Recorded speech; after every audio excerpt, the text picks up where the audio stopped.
Hola, ¿qué tal chicos? ¿Cómo están? Yo soy Soren y bueno, hoy tenemos el placer de conocer a Logan Wayne, el autor de una de las novelas favoritas del año pasado, que es Pinche Destino. Ya más o menos les conté cómo fue mi historia con este libro, pero ahorita llegaremos a eso. Primero, preséntate por favor. ¿Qué tal? Muy buenas tardes. De antemano te agradezco mucho la oportunidad que me das para hablar con tu audiencia. Y bueno, pues yo soy Logan Wayne, soy un escritor de cómics, de novelas gráficas y ahora de novela escrita, que desde hace 3 años estoy publicando pues, mi propia obra en una editorial independiente que fundé. Y bueno, pues aquí listo para platicar todo lo que quieras. Claro, y bueno, ante todo, pues tú me habías comentado cuando nos conocimos precisamente que tus primeros trabajos fueron novelas gráficas. Ya más o menos me contaste qué onda con estas novelas, pero ¿por qué primero por novelas gráficas? Ok, pues mira, esto va un poquito más atrás. Yo tengo un programa de radio desde hace 11 años, se llama El Podcast de Logan. Cumplimos ya los 220 episodios. Y bueno, pues la motivación que tuve para hacer ese programa de radio es que la radio que se empezó a hacer a finales del siglo XX pues ya no me gustaba. Se acabó Radioactivo, se acabó WFM, se acabó Rock 101. Y entonces decidí que iba a hacer un programa de radio que a mí me gustara, porque pues ya no me gustaba la mierda que había en el FM y en el AM. Entonces es un poco parecido con la decisión que tomé al hacer cómics. Yo por más de 30 años he leído cómics, pero cuando me empezaron a cambiar los personajes y las razas y las historias, entonces pues me enojé y ya no compré cómics nuevos de licencia, y entonces decidí hacer un cómic que a mí me gustara leer. Entonces esto fue en 2012 más o menos. Yo pensé que hacer un cómic era muy sencillo, ¿no? Entonces en 2012 yo escribí una historia y dije, a huevo, ya la voy a publicar y va a ser el cómic que va a salvar el cómic mexicano. Mi idea primordial era hacer cómics seriados, y bueno, pues es una idea que llevé a buen puerto. Ahorita ya de Lazarus hay 10 números publicados, 240 páginas con el primer arco completo, que empezó a publicarse en 2014. Y bueno, pues de ahí dije, bueno, pues ahora voy a hacer una historia autoconclusiva que no sea seriada. Lo hice con Semana Inglesa, y bueno, que ahí trae la playera. Y bueno, pues me gustó mucho el resultado, pero en paralelo a que yo tomaba mis clases de narrativa y todo eso, empecé a estudiar literatura, empecé a estudiar escritura, porque pues entendí mis carencias como escritor y como autor. Entonces pues en lugar de ponerme a llorar que todo era muy difícil y que el gobierno tenía la culpa, pues mejor me puse a trabajar. Y bueno, pues ahorita publicamos ya la primera novela escrita, que es Pinche Destino. Pues bueno, a final de cuentas, hablando de Pinche Destino, que es la novela que traté, fue mi primer acercamiento con tu trabajo. Realmente una pregunta que tengo muy importante que hacerte es si crees en el destino. Así, a secas, ¿sí o no? Mira, yo creo que el destino lo hacemos nosotros con nuestras decisiones. Sin embargo, de repente suceden cosas como el 19 de septiembre, que le cambia la vida a mucha gente en un minuto. Y entonces es cuando nos replanteamos la pregunta, ¿no? O sea, definitivamente no creo en el destino, ni en la suerte, ni en la buena suerte de salimos y me saqué la lotería y mi vida cambió, porque, bueno, pues hemos visto que hay de repente muchos casos en los que hay gente que se saca la lotería y su vida queda peor que como cuando no tenían dinero, ¿no? Entonces, pero al final ellos tomaron sus decisiones. Entonces, me parece que el destino lo hacemos nosotros. Y bueno, yo te hacía la pregunta precisamente porque creo que no te conté cuando lo conocí precisamente, cómo fue que yo llegué pues a tu stand, ¿no? Estabas en el área internacional, que es un área muy bonita, muy grande, pero pues tu stand era bastante pequeño en realidad, ¿no? O sea, como que estaba muy escondido. Entonces la circunstancia que me llevó a estar o a conocerte fue que yo en el viaje a la ciudad de Guadalajara, tú vas de acuerdo que si vas a hacer un viaje tienes que llevar ropa, mudas. Ajá. Y yo me llevaba playeras. Curiosamente lo único que se me olvidaron fueron playeras. Y cuando yo estaba, ahí ya dije, pues ahora qué hago, ¿no? Y dije, pues a buscar. Y hay una tienda que se dedica a vender playeras como de tipo literarias que se llama Buco, creo que así se llama. pero no me gustaban sus diseños. Pero dije, bueno, si no hay de otra, pues ya ni modo. Y paseando precisamente por los estantes, vi tus playeras y dije, pues están padres. Las empecé a ver y que fue cuando me empezaste a platicar de tu novela, ¿no? Que ya tengo mis novelas gráficas, tengo esta que es mi primera novela y fue la que me llevé. Y tengo que decir que fue una sorpresa bastante agradable, ¿no? Pues de hecho, en el reverso del libro, pues justamente habla un poco de eso, ¿no? O sea, el reverso del libro, me da mucha risa lo que dices, porque el reverso del libro, pues, dice justamente eso, ¿no? Que entre todos los libros que había millones de libros en ese evento, pues el destino te llevó, ¿no? Ahí al pinche destino. Y entonces, bueno, pues esto que me comentas no lo sabía. Sí, no, la verdad es que y juego mucho con eso en el libro, ¿no? O sea, la verdad es que trato mucho, incluso sin spoilear tanto, pero de repente los personajes rompen la cuarta pared, ¿no? Y entonces se cuestionan a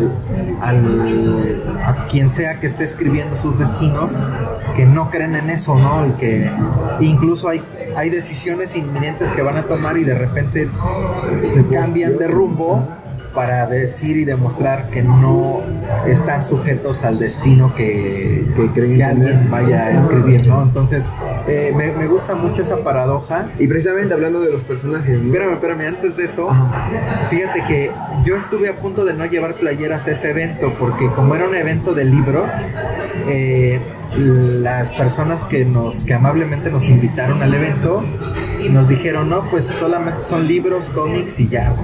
Pero ya después, como 2 días antes, nos dijeron, bueno, pueden llevar 3 ítems de merchandising de tu propio proyecto. O sea, no puedes llevar playeras de Spider-Man. Si llevas playeras es de tu proyecto. Y bueno, pues ahí están, ¿no? Entonces, y además están muy buenas. y bueno, o sea, te digo, es muy curiosa esta cuestión de los personajes que comentabas ahorita, ¿no? O sea, me parece que la forma en la que logras hacer que rompan la cuarta pared, pues sí, de alguna manera es innovadora, ¿no? Porque, por ejemplo, lo vemos en Mil veces hasta siempre, de John Green, que esta chica Asa rompe la cuarta pared también, no sé si la hayas leído. No lo leí. Bueno, el personaje de esa novela también rompe la cuarta pared, pero con base en una enfermedad mental. Okay. Y tú lo estás haciendo con esa cuestión de, no, o sea, es que las circunstancias me están empujando a hacer algo, pero yo no quiero, y toman decisiones que los mueven completamente. Así es. Ahora, la pregunta del millón. Quizás haciendo un poquito de spoiler, vamos a encontrarnos situaciones relacionadas con el 2 de octubre. Entonces, pues sabemos que aquí en México es una fecha importante, ¿no? Que incluso en tu novela lo mencionas, ya pareciera más bien un ¿cómo se llama? Un spot publicitario, y se pierde toda la esencia. ¿Qué tanto de inspiración hay o qué tanto te tocó vivir ese movimiento? Mira, bueno, definitivamente el movimiento no me tocó, yo nací muchos años después, pero pues en nuestros años de estudiante invariablemente siempre tenemos cerca, pues eso, ¿no? Aunque de repente pues se desvirtúa y entonces caemos en el desmadre, caemos en la protesta vacía, y bueno, pues eso traiciona totalmente la memoria y todo lo que sucedió aquel lamentable día, ¿no? Entonces, para quien no haya ido a la Plaza de Tlatelolco, la Plaza de Tlatelolco es un lugar que tiene mucha energía, tiene muchas situaciones que te remiten a tristeza, ¿no? Entonces, cuando empecé yo a hacer la revisión y la edición del texto original, me parecía que la estructura no me dejaba satisfecho. Entonces decidí que las cosas decidí mover el tiempo, ¿no? Esa estructura que manejé y que tuvo su origen en el 68, también fui muy cuidadoso de que no fuera un panfleto político del 68, sino que fuera una anécdota de alguien que asistió al meeting y que a lo mejor no tenía ni idea de qué se trataba, pero que cómo afectó pues ese evento pues, en lo particular a esa persona. Entonces, en realidad el meeting, yo lo metí, la anécdota del meeting del 68 yo la metí ya que tenía acabado el primer borrador. yo tuviera que definir a pinche destino de una adolescente, precisamente recupera esa parte del romance que está rodeada de una circunstancia, pues sí, bastante oscura, ¿no? Y el desenlace me parece tremendo porque es cuando descubres, pues, la verdad sobre algunos personajes, bueno, un personaje en específico, y la verdad es que me parece bastante interesante. Y si la tuviera que definir en una frase sería, pues, la novela perfecta, el romance perfecto en tiempos oscuros. E incluso en el presente, ¿no? Que las circunstancias aún siguen siendo oscuras. ¿Tú cómo definirías tu propia novela? En una sola frase, igual. Es difícil, lo sé. Es muy difícil. Yo la definiría como un rock and roll muy triste. Me parece que es un rock and roll muy triste, que de repente tenemos canciones entrañables, ¿no? Que nos remiten a épocas de nuestra vida y bueno, aunque no sean tristes, pues esa canción que te recuerda alguna anécdota pasada, pues de repente suele ser triste por eso, ¿no? Entonces creo que podríamos definirla como un rock and roll muy triste. Bastante triste ese desenlace, me mata. Las decisiones de Jorge y las decisiones de Laura son completamente entendibles, bastante ceñidas a la realidad, y es algo que duele, quema, sí. Y es una escena brutal. O sea, la última escena, el último capítulo me parece simplemente brutal. Entonces realmente es una novela muy buena. Y pues bueno, ya para terminar la pregunta de oro que me dejaste con las ganas ahorita, ¿por qué la máscara? Okay. La máscara la uso por 3 razones. Las 3 razones son verdaderas. La primera es por ser bien pinche feo. Entonces, pues de esa manera, pues ya lo hacemos, ¿no? La segunda es porque, te decía, tengo un programa de radio desde hace 11 años y decidí mantener un poco la atmósfera de que la gente que me escucha y que obviamente me iba a conocer personalmente ahora con toda la parte editorial, pues siguieran teniendo ese misterio, ¿no? Y la tercera es una forma de protesta porque en México están matando periodistas, están matando mucha gente y no hay realmente una libertad de expresión en la que la gente puede expresar sus ideas. Y bueno, ya finalmente, ¿qué proyectos tiene Logan Way para un futuro en su editorial? Ok, bueno, pues tenemos mucho trabajo, tenemos muchos proyectos. De entrada, estoy trabajando en una novela gráfica que se llama Jesus Motherfucker. Estoy escribiendo ya mi segunda novela escrita. Y bueno, también tengo una novela gráfica que espero sacar para marzo en La Mole, que se llama La Mala Hora. También estoy trabajando en un proyecto de lucha libre. Va a haber un compilado de lucha libre. Terminé el guión esta semana.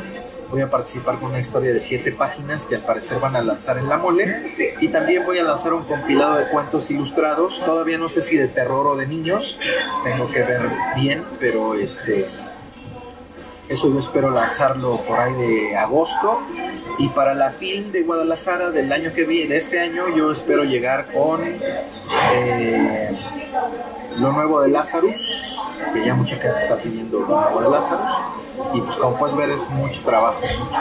Y bueno, al final de cuentas, si quieren adquirir sus obras, aquí abajo en la cajita de descripción les voy a dejar sus enlaces, porque pues obviamente la editorial es independiente y tiene que abrirse un poco el camino. Entonces el primer paso es irlo a apoyar, porque la verdad su trabajo es bastante bueno.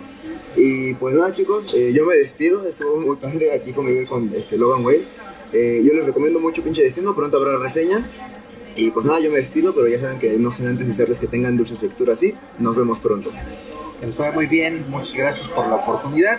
Y bueno, antes de todo, te quiero agradecer muchísimo porque muchas veces las entrevistas que nos hacen a los autores independientes, la gente que tiene sus canales, pues la mayoría de las veces ni siquiera se toman la molestia de leer la obra, ni siquiera se toman la molestia de investigar un poco, y en realidad solamente es contenido para llevar tráfico a sus sitios, ¿no? Entonces me da mucho gusto y estoy bien contento porque tú sí te tomaste la molestia de leer la obra, de entenderla, y bueno, pues te agradezco mucho y les agradezco mucho a toda la gente que nos ve. Y bueno, pues es mucho trabajo lo que tenemos que hacer, mucho, pero no se compara con el trabajo de convencerlos a todos ustedes que le den oportunidad al arte, a los proyectos independientes, ¿no? Entonces, muchas gracias, de verdad.